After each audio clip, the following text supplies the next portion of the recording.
Hello दोस्तों, LIP की जो कल फाइनल मेरिट लिस्ट आई है बीपीएड और एमपीएड कोर्स की, बहुत से स्टूडेंट्स इसके बारे में ऐसा पूछ रहे हैं कि क्या यही हमारा फाइनल रिजल्ट है और क्या जिन स्टूडेंट्स का इस लिस्ट में नाम है उनका फाइनली एडमिशन हो जाएगा।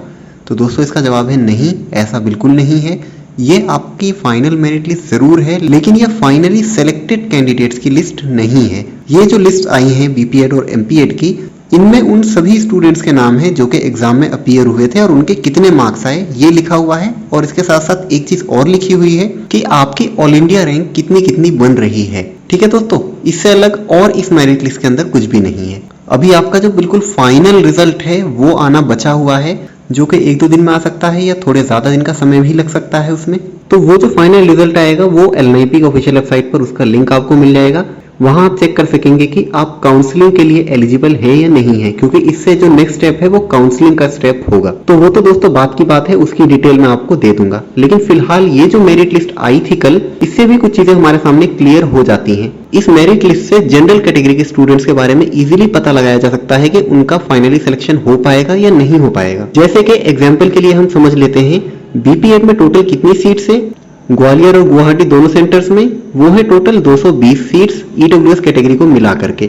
और इन 220 सीट्स के अंदर जनरल कैटेगरी की कितनी सीट्स है, टोटल 70 सीट्स है बॉयज की और 30 सीट्स है गर्ल्स की। तो जो बॉयज की बीपीएड की लिस्ट आई है उसमें अगर आपकी रैंक 70 के अंदर है तो समझिए आपका ग्वालियर या गुवाहाटी दोनों में से किसी न किसी सेंटर में एडमिशन हो ही जाएगा, कंफर्म समझिए आप। और अगर 35 तक रैंक है बॉयज कैटेगरी में आपकी तो आपको ग्वालियर इजीली मिल जाएगा। और 35 से अगर ज्यादा रैंक है आपकी तो ग्वालियर मिल भी सकता है और नहीं भी मिल सकता। इसी तरह से अगर बीपीएड में गर्ल्स कैटेगरी में देखें हम तो टोटल कितनी सीट्स है, 30 सीट्स हैं, 15 ग्वालियर में, 15 गुवाहाटी में।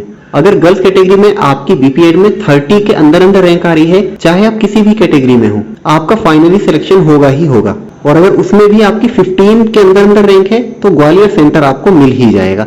और अगर 15 से ज्यादा है, मतलब 16 और 30 के बीच है आपकी रैंक गर्ल्स कैटेगरी में, तो आपको जरूरी नहीं है कि ग्वालियर ही मिले, आपको गुवाहाटी भी मिल सकता है और हो सकता है कि ग्वालियर भी मिल जाए।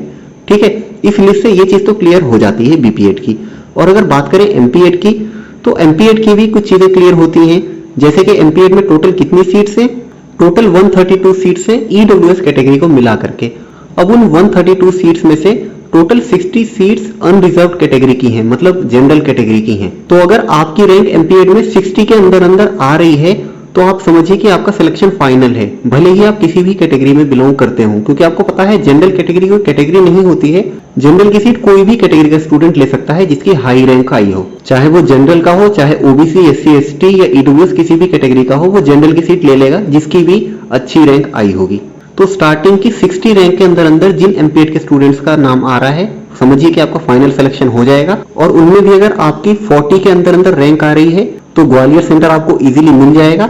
और अगर 41 से 60 के बीच आपकी रैंक है तो हो सकता है आपको गुवाहाटी मिले, ग्वालियर भी मिल सकता है।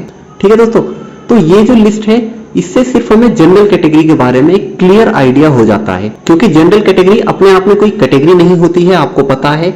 जो किसी भी कैटेगरी में नहीं है वो जनरल कैटेगरी में ही होता है। और अगर रिजर्व कैटेगरी के किसी स्टूडेंट का नाम टॉप रैंक में आता है तो वो भी जनरल कैटेगरी में ही काउंट किया जाएगा और उसकी जगह जो उसके कैटेगरी की सीट थी वो दूसरे कैंडिडेट को दे दी जाएगी उस कैटेगरी के। ठीक है दोस्तों, तो जो टॉप रैंकिंग वाले स्टूडेंट्स हैं उन्हें अभी फाइनल रिजल्ट आने से पहले इतना तो कम से कम क्लियर हो ही गया होगा कि आपका सिलेक्शन होगा या नहीं होगा, और होगा तो आपको कौन सा सेंटर मिलेगा। इसके अलावा जब फाइनली रिजल्ट आ जाएगा तो जो अदर कैटेगरीज हैं उन सभी का तभी क्लियर होगा कि उनका सिलेक्शन हो पाएगा या नहीं हो पाएगा। क्योंकि इस लिस्ट में कैटेगरीज नहीं लिखी हुई हैं, अगर कैटेगरी लिखी हुई होती तो ये चीजें भी अभी क्लियर हो जाती। ठीक है दोस्तों, तो आगे के स्टेप का हम वेट करेंगे। अभी आपका जो फाइनल रिजल्ट आएगा और फाइनल रिजल्ट के बाद आपका काउंसलिंग का स्टेप होगा, उन सभी के बारे में भी मैं डिटेल में वीडियोस बनाऊंगा।